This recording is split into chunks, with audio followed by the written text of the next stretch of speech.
উত্তর পূর্বাঞ্চলের রাজ্যগুলোতে শান্তি স্থাপনের মধ্য দিয়ে জনজাতি সহ সকল অংশের মানুষকে বিকশিত করার কাজ চালিয়ে যাচ্ছে কেন্দ্র ও রাজ্য সরকার।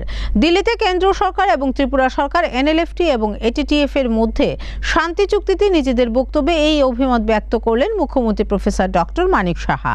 এদিন ৩২৮ জন বৈরী স্বাভাবিক জীবনে ফিরে এসেছেন। উত্তর পূর্বাঞ্চলের মানুষ এবং দিল্লির মধ্যে যে দূরত্ব ছিল তা যোগাযোগ ব্যবস্থার উন্নতির মধ্যে দিয়ে তা দূর করেছেন প্রধানমন্ত্রী নরেন্দ্র মোদী। কেন্দ্রে ক্ষমতায় বসার পর থেকে উত্তর পূর্বাঞ্চলের রাজ্যগুলোতে শান্তি স্থাপনের মধ্যে দিয়ে বিকশিত করার ক্ষেত্রে অগ্রাধিকারের ভিত্তিতে কাজ করছেন প্রধানমন্ত্রী। কেন্দ্র সরকার ত্রিপুরা সহ উত্তর পূর্বাঞ্চলের বিকাশের যে লক্ষ্য নিয়েছে তা বুধবারের শান্তি চুক্তি মাধ্যমে আরও একটা মাইলস্টোন পার করা হলো।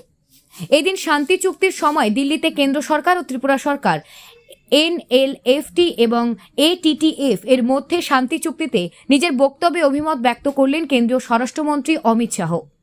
এদিন দিল্লিতে কেন্দ্র সরকার ত্রিপুরা সরকার এনএলএফটি এবং এটিটিএফ এর মধ্যে শান্তি চুক্তি স্বাক্ষরিত হয়।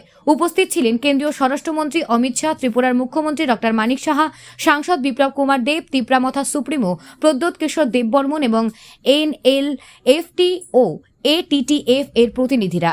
শান্তি চুক্তির মাধ্যমে ৩২৮ জন বৈরী স্বাভাবিক জীবনের মূল স্রোতে ফিরে এসেছেন।